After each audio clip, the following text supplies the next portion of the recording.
You did not just say that on live TV. The studio fell into a stunned silence, the kind that doesn't just land, it detonates. Cameras froze on Jasmine Crockett's face, calm, controlled, but behind her eyes, fire. Trump's jaw tightened. He looked as though someone had sucker punched him in broad daylight. He wasn't used to being blindsided. Not like this. Not Liv. "Since we're talking about who really belongs in the White House," Crockett said, her voice steady, "maybe someone should ask Ivanka what she was doing in that backdoor meeting in Doha." Gasp. Audible. A conservative panelist sputtered. "Wait, WH, what are you implying?" Crockett didn't flinch. "I'm not implying anything. I'm reminding folks that when a former first daughter meets with foreign financiers behind closed doors while her father's still in office, it's not just shady. It's dangerous." Trump's face, already flushed, darkened. He leaned forward like a man about to lunge. "You're lying," he barked. "You don't know anything about my family?" Crockett didn't blink. She leaned in just slightly, her voice now cool enough to slice steel. "Ivanka knew exactly what she was doing. And so did you." The air snapped. The moderator's voice cracked, trying to regain control. Okay, Congresswoman, we need to," but the moment had already unraveled. The panel was chaos. Social feeds were lighting up in real time. The control room whispered in panic. Trump waved a dismissive hand, but it trembled slightly. "You people are obsessed with my daughter because she's successful." Crockett tilted her head, her tone still razor sharp. "No, we're obsessed because she was one meeting away from compromising national security, and you handed her the keys." The room erupted. Commentators shouted over each other. Someone knocked over a water glass on Crockett. She just sat there, composed, unbothered, as if she knew this moment wasn't the explosion, just the spark. Because while the audience reeled from the name drop, and Trump seethed in a stew of ego and panic, one truth lingered beneath the surface. This wasn't just about Ivanka's name.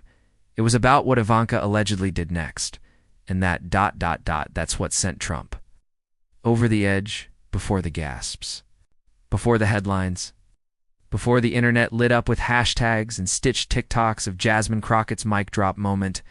There was a slow, steady fuse burning in Washington. This wasn't just a routine committee hearing. It was an arena, and everyone knew it. On one side of the table sat the remnants of Trump's political machine, polished in posture, but reeking of entitlement. They were there to deflect, to distract, to rewrite a version of history where accountability always looked like a partisan attack.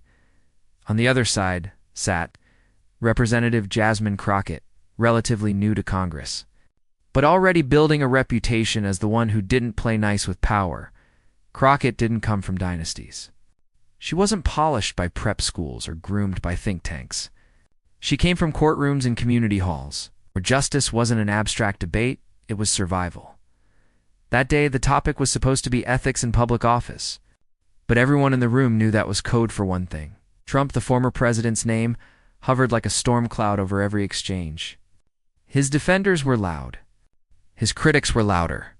But Crockett, she was something else entirely. She wasn't there to yell. She was there to reveal. And as the hearing unfolded, it became clear that this wasn't about a single document or a procedural complaint. It was about what America was becoming, and who was brave enough to fight for what it could still be. Tensions grew with every word.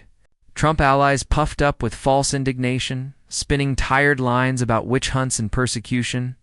Crockett listened, patient, deliberate, like someone calculating the exact second to strike. And then, with surgical precision, she did. The mention of Ivanka's name wasn't accidental. It was strategic. It forced the entire room to confront what they'd been dancing around for years. That power in America had become a family business, one that blurred the lines between influence and impropriety. But what made the moment historic wasn't just the accusation. It was the energy shift in that instant. The Trump empire, with all its gold-plated bravado, cracked under the weight of a woman who wasn't supposed to matter. A freshman congresswoman from Texas had just outmaneuvered the architect of a political dynasty. Liv. It wasn't just a clapback. It was a reckoning, and the millions watching. They felt it. From immigrant households in Houston to activists in Atlanta, it hit the same. Finally, someone said it, because this wasn't just about Trump's temper or Ivanka's secrets. This was about a new generation refusing to be intimidated by the myth of untouchable power. Jasmine Crockett didn't flinch. She didn't stumble. She stood in the middle of that room like she belonged there because she did, and for the first time in a long time. The old guard looked vulnerable. The moment had gone viral before the hearing even ended. But behind every tweet, every stunned clip, every roaring laugh and whispered, "Did she really just say that?" One question pulsed louder than the rest.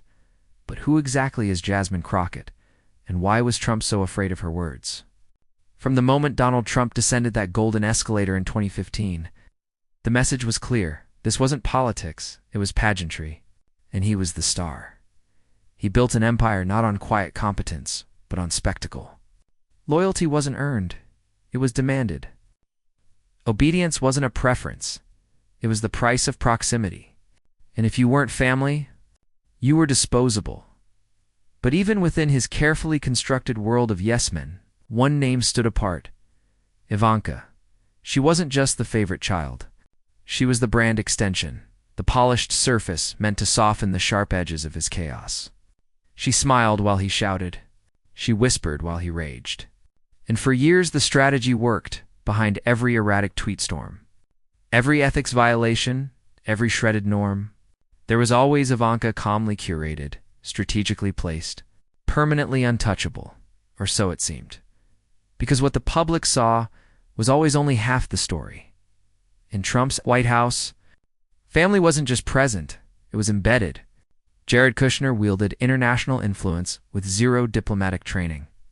Ivanka joined high-level meetings with heads of state, often seated beside or even in place of elected officials, critics warned. Ethics experts flagged violations. Foreign leaders whispered concerns.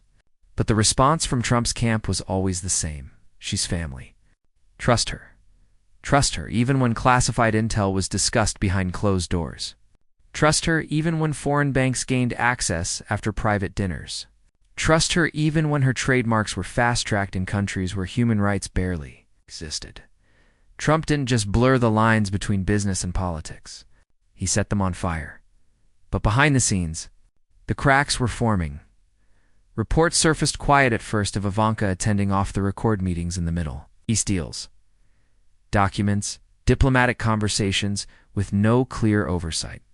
Whispers of boxtional influence in real estate, luxury licensing, and even infrastructure contracts. Nothing proven. Nothing confirmed. Just enough smoke to signal a fire, but any attempt to investigate? Crushed under the weight of Trump's retaliation machine, he lashed out at journalists, threatened committee chairs, vilified whistleblowers. And always he protected Ivanka, because he knew if she fell, the illusion fell with her. See, Trump wasn't just afraid of being wrong. He was afraid of being seen as weak. And Ivanka. She was his fortress of legitimacy in a world that constantly called him a fraud. But that fortress came with a price. His obsession with loyalty turned into paranoia. Staffers were fired for side comments. Allies were iced out for asking too many questions. Entire departments were hollowed to protect the illusion.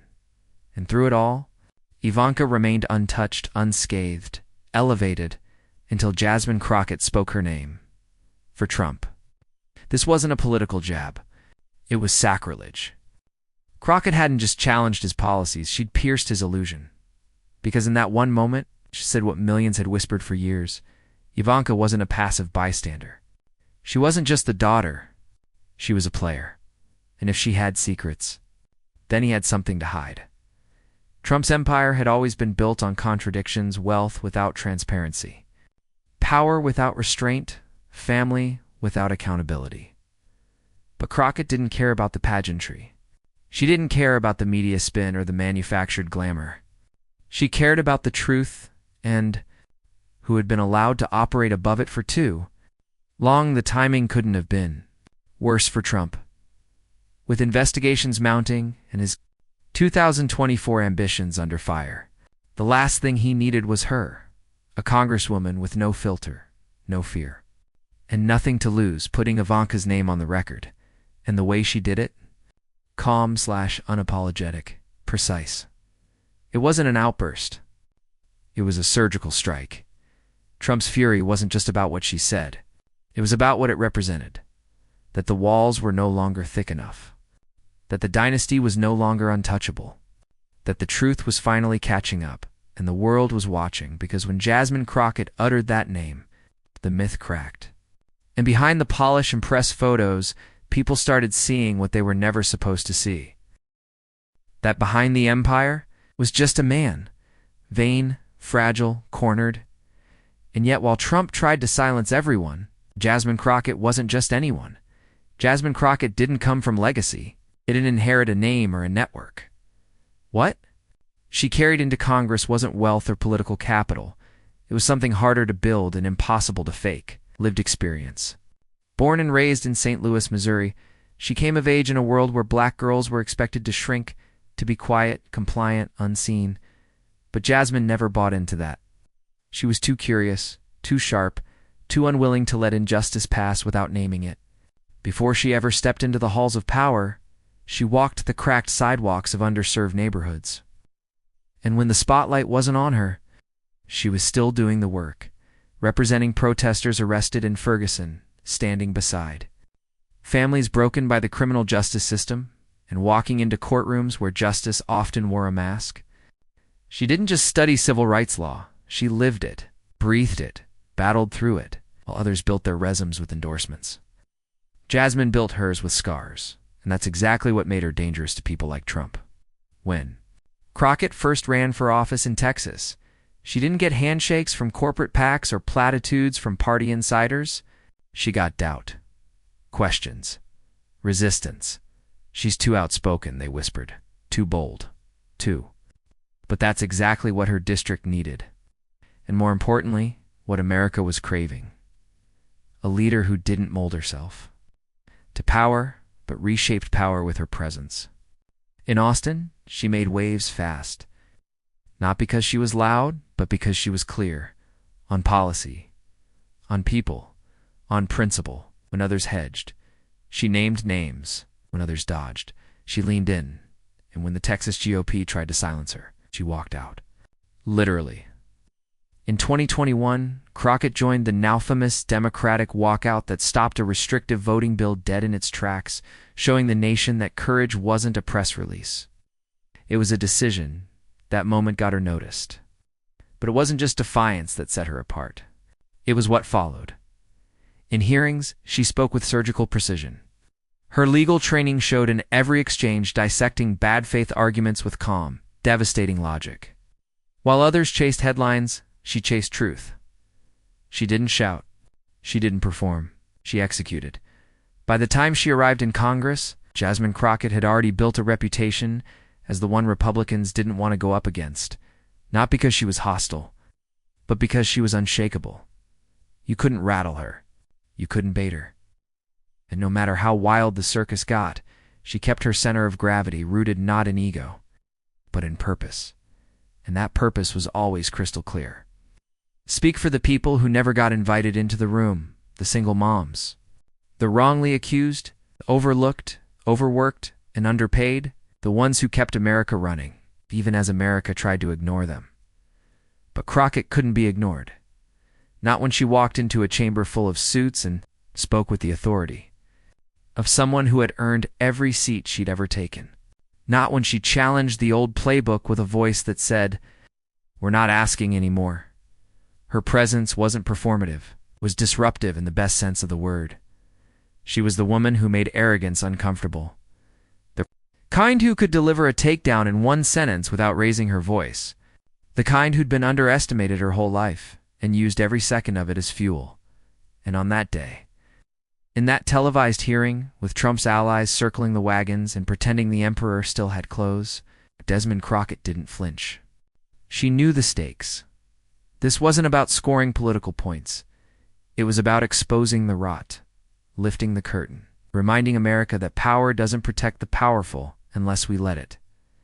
So when Trump leaned on the same tired tactics, Rage, deflection, ego. Crockett reached for something stronger. Truth. But she didn't shout it. She let it simmer. Because Crockett understood something too many politicians forget. The truth doesn't need to yell to be heard. It just needs to land. And when it landed, it didn't land on Trump. It landed on the shield he thought no one would dare touch. Ivanka? The name wasn't dropped casually. It was intentional, timed, weighted, because Jasmine Crockett knew the one person Trump had always kept above the fray wasn't just his daughter. She was a key to the entire machine. So when the cameras rolled, she didn't flinch. She went for the jugular with Ivanka's name on the blade. The room had shifted. Gone was the thin veil of civility, replaced by something sharper, hotter, more dangerous. Crockett sat straight-backed, her expression unreadable, across. From her, Trump loyalists circled like sharks, scenting blood that wasn't there. The segment was supposed to be about ethics and governance, but everyone knew it was about Trump. And now, Ivanka, one of the panelists, a former Trump advisor with a practiced sneer, leaned in first. Congresswoman Crockett, are you seriously suggesting the former president's daughter was involved in some kind of secret operation? It's not just irresponsible? That's slander. Crockett didn't blink. No. What's irresponsible? She said, her voice like calm before a storm. Is pretending her title was first daughter when her actions looked more like shadow secretary of state? The smirk started to falter. Another loyalist jumped in, a senator known more for sound bites than substance. You don't get to just toss out accusations without proof. This is the kind of partisan smear that divides the country. Crockett leaned forward, just slightly, enough to make the room feel smaller. I'm not tossing anything, she said, placing it where it belongs, on the table, in the light. You don't get to hide behind titles and family. Ties when classified briefings were followed by private business deals in the same zip code on the same day. Silence, then noise. All at once, panelists talking over each other, moderators trying to cut in, Crockett sitting still, waiting for the noise to exhaust itself. When it finally did, one of the pundits tried to pivot. Ivanka Trump has never been convicted of anything. You're painting a picture without any paint. Crockett looked straight at him. Conviction doesn't equal innocence. You all screamed about Hunter Biden's laptop for 3 years with 0 indictments. Now you want to pretend concern for legal standards? A few gasps. One laugh caught by a hot mic. Moderator cleared their throat, trying to steer the train back on the tracks. But it was too late. Crockett's voice dropped a notch. Softer now. Deadlier. There's a document, she said. Unclassified now. Shows Ivanka's name listed on a memo involving sensitive resource negotiations in Qatar. Same time frame as her fashion brand's regional expansion. No one's explained that overlap. Not once. The table froze. Trump's allies suddenly stopped leaning in. The smugness evaporated. Camera zoomed just slightly, catching the tension in their faces. What document? One asked. It's not public. Crockett met his stare. It is now. That's when the shouting really started. Conspiracy theory. One barked. This is manufactured, another yelled.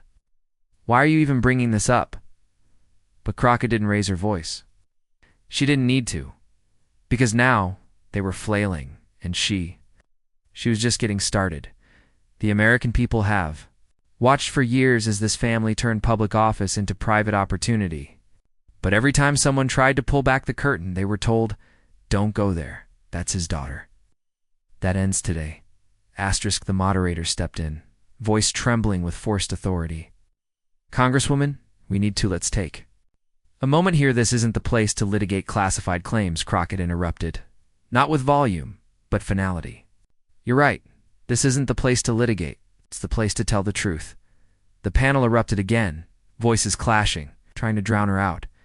And just as the moderator gestured for a commercial break, just as the loyalists tried to change the subject, to redirect, to shut her down, she hit them with the one sentence that shattered the room. If Ivanka Trump weren't his daughter, she'd already be under federal investigation, and every one of you knows it. The moderator's voice was barely holding the room together. Let's refocus the conversation, they said, eyes darting toward the control booth, praying for a lifeline. But there was no pulling this back. Not now. Jasmine Crockett sat motionless. In a sea of panicked voices and fraying nerves, she was a statue, unmoved, unbothered. Waiting then, she exhaled slow and deliberate, like someone reaching for the final piece of a puzzle that had always been there, just hidden in plain sight. "You want to talk about nepotism?" she said, her voice clear and crisp, slicing through the noise like a scalpel. The room recoiled. Even the loudest Trump defender froze mid-sentence, sensing something shift. The tone, the air, the temperature. Crockett adjusted her mic slightly. "Let's go back to 2019. Doha, Ivanka Trump attends a high-level meeting with representatives from a Gulf nation. No official agenda. No press. Just handshakes, closed doors, and one peculiar follow-up. A pause. The kind that pulls the oxygen from the room. A week later, that same country secures a massive infrastructure contract with a U.S.-based private development group, one where Ivanka holds a silent equity interest through a family trust. The contract was previously stalled for over a year. Gasps. Movement. Someone dropped a pen. Trump's face shifted on camera, just slightly. But it was enough. That familiar twitch of the jaw, that flicker of the eyes, searching for a teleprompter that wasn't there. Crockett didn't even look at him. She pulled a folder from beneath the desk. Thin, tidy, marked with one simple word. "Timeline. This isn't guesswork," she continued.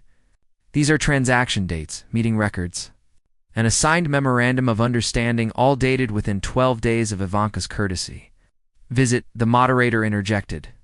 Nervously, "Congresswoman, we can't independently verify that document." "You don't have to," she said, turning toward the camera for the first time. "It was filed under the Foreign Agents Registration Act last year. Buried in Appendix C, no one bothered to read that far." A Trump-lean panelist slammed a hand on the table. "You're trying to paint diplomacy as corruption. Families meet with world leaders all the time." Crockett turned to him, calm as a surgeon, then explained why that meeting wasn't logged on her public schedule, or why the business deal was registered under an offshore intermediary in Cyprus. Silence. Heavy, loaded. Terrifying for those who had grown used to skating by on smirks and slogans. Trump opened his mouth, then closed it. His signature bravado was gone, replaced by something else, something quieter. Panic. Crockett leaned in slightly, speaking not with anger, but with precision. This isn't about her fashion brand, or whether she got a seat at the G20. This is about a pattern. About public servants treating public trust like private currency, and the American people, whether they voted red or blue, deserve better. Her voice didn't rise. It didn't need to, because it wasn't the volume of her words that did the damage. It was the weight of them. Trump tried to interject. "This is disgusting. You're a liar. You don't know anything about." Crockett turned to him finally. "One look, just one. I know what conflict of interest looks like. And I know when the only reason someone hasn't faced consequences is because their last name starts with a T and ends with a golden parachute." Boom. The control room erupted into hushed chaos. Producers waving arms. Directors barking into earpieces. The network wasn't sure whether to cut to commercial or ride the wave. They rode it, because the ratings were already spiking. The hashtag IVANKA memo was already climbing. And the chat? Exploding. Meanwhile, Crockett sat back, hands folded, eyes steady, as if to say, "That's enough for now." Trump, visibly rattled, reached for a notepad, then changed his mind. He mumbled something about leftist hoaxes and fake documents, but no one was listening. Not really, because Crockett hadn't just said something provocative. She'd documented it. With dates, with names, with proof. And as the segment wrapped and the moderator stammered through closing remarks, trying to restore order to something that could no longer be tamed, Crockett simply nodded once and removed her mic. She didn't smile. She didn't gloat. She didn't need to. The job was done. The point was made. The silence in Trump's camp said more than any soundbite ever could, and then it began. In real time. Phones buzzed across the country. Screenshots of the document flashed across group chats. TikTok creators clipped her lines under dramatic soundtracks. Twitter, now X, lit up with side-by-side photos of Ivanka in Doha and the contract signature page. Fact-checkers scrambled. Cable news hosts leaned forward. The words "potential investigation" were floated before the next hour even began. But in that room, in that exact moment, all anyone could feel was the shift, not just in tone, in power, because, for the first time in years, someone had said it on the record, to his face. And with the receipts to back it up, Jasmine Crockett hadn't just survived the fire. She'd lit the match. And Trump. He wasn't just exposed, he was small. Smaller than his legend. Smaller than his empire. Smaller than the truth finally catching up to him. But it wasn't just Trump. Who reacted? The entire internet exploded within minutes. The moment Jasmine Crockett dropped her bombshell, the world didn't just take notice, it exploded. Within minutes, hashtag IVANKA exposed was trending across every major platform. Twitter, now X, ignited with thousands of tweets, sharing clips, memes, and heated debates. TikTok creators, armed with sharp edits and dramatic music, replayed her key lines on repeat, turning the Congresswoman into an instant cultural icon. Did you see Crockett's face when she said that? One viral clip captioned, "The comments flooding with praise. Legendary queen energy, truth teller, we need. Celebrities weighed in next." Progressive voices flooded Instagram stories, echoing Crockett's call for transparency. Writers, activists, and even a few unexpected political commentators framed her as the antithesis to decades of unchecked power. MSNBC's primetime hosts praised her courage. Dissecting every angle of the document, she revealed, "This is not just a political story," one analyst declared. "It's a moment of reckoning." Meanwhile, Fox News spun the narrative sharply, trying to pivot. "Political theater designed to distract," a host sneered.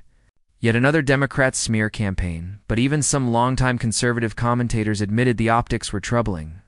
A subtle sign that cracks were forming in the once impenetrable Trump base. The polls told the story. Public confidence in the former president's legacy took a measurable hit. An early survey showed a 7-point drop in favorability ratings for the Trump family's influence on American politics. But Crockett's own star soared. Social media wasn't the only place she was winning hearts. Grassroots organizers across the country shared her story, a civil rights attorney from Texas standing firm against a powerful dynasty. Community. Leaders called her a folk hero, a beacon for those who had long felt ignored or silenced. In city halls and living rooms, her words were shared with reverence and hope. At the same time, rumors swirled about frantic damage control behind the scenes at Mar-a-Lago, whispered reports of emergency meetings, hastily arranged legal consultations, and a surge of loyalists scrambling to contain the fallout sources. Close to Trump's inner circle suggested the former president was seething. Trapped in a corner he hadn't expected to face so publicly. His usual tactics, deflection, denial, bluster seemed to falter under Crockett's steady gaze and the weight of proof. The atmosphere was electric. Tension simmered just below the surface as the nation braced for what would come next. And through it all, Jasmine Crockett remained composed. For her, this wasn't a victory lap. It was a stepping stone. Because as America watched the fallout, the hashtags trending, and the power dynamics shift, one thing was clear: Jasmine wasn't done yet. After the storm of accusations, social media firestorms, and headline-grabbing revelations, Jasmine Crockett returned to the microphone, not with fury, but with unwavering calm. "No one's child," she said slowly, "is above the Constitution." Her words weren't a mere political jab. They were a moral summons, a reminder that in the grand theater of power, there is a higher law that transcends names, titles, and dynasties. This moment was never about Ivanka Trump alone. It was about what she represented. A system that too often protects the privileged, shields the connected, and lets the powerful rewrite the rules for their own gain. Crockett spoke of transparency not as a buzzword, but as a sacred contract between the government and its people. She called for public service to be just that, a service. Grounded in humility and responsibility, justice, she said, isn't about revenge. It's about restoring faith in the idea that we are all equal under the law. Her voice carried the weight of history, the struggles of generations who fought to hold leaders accountable, who believed in a nation where dignity isn't reserved for the few, but guaranteed for all. And then she drew a sharp contrast. On one side, a legacy built on arrogance, secrecy, and the desperate clinging to power at any cost. On the other, a vision rooted in courage, truth, and an America where every citizen's voice matters. We've seen what happens when legacy becomes an obsession, Crockett said. When the thirst for dynasty blinds leaders to their duty, she paused, letting the truth settle like a quiet storm. But we are better than that. We must be. Her message wasn't just a critique of a single family or administration. It was a rallying cry for a movement that embraces integrity, honors sacrifice, and refuses to let fear dictate the future. As cameras zoomed in, capturing her serene yet steely gaze, millions of viewers felt something shift deep inside. Hope, determination, a rekindling of belief in a country where justice could still prevail. And in that moment, Crockett embodied something timeless. The relentless spirit of those who dare to stand firm when the tides of corruption rise. Her final words weren't an end. They were a beginning, a call to action for all who believed in the promise of America, not just its myth. Let this moment remind us, she said, that dignity will always outlast dynasty. Truth will always outshine deception, and justice will always find a way. The screen faded to black, but the message lingered, a beacon in a turbulent political landscape. Because if this was just one moment, imagine what's coming next. Trump lost control that day, and for a brief, electrifying moment, America saw the truth laid bare. The empire of secrecy and spin cracked, not by shouting or spectacle, but by the steady, unshakable voice of Jasmine Crockett. This wasn't just politics as usual. This was a reckoning, a reminder that power can't hide forever and silence will never drown out the voices demanding justice. If you believe in truth, if you stand for those who fight with courage and clarity, then this moment belongs to you too, because the fight isn't over, not by a long shot. The stories behind the headlines, the battles behind the cameras, the voices they try to silence, these are the truths we need to keep hearing. So don't just watch. Don't just scroll. Subscribe to stay connected to the real story, the one that doesn't shy away from conflict, that champions the underdog, and that dares to hold the powerful accountable. Share this moment. Talk about it. Let it spark conversations in your communities, your families, your networks. Because when we refuse to be silent, when we choose truth over convenience, when we stand together, that's when real change happens. Join the movement. Be part of the conversation that's changing everything. Subscribe now and never let silence win over truth.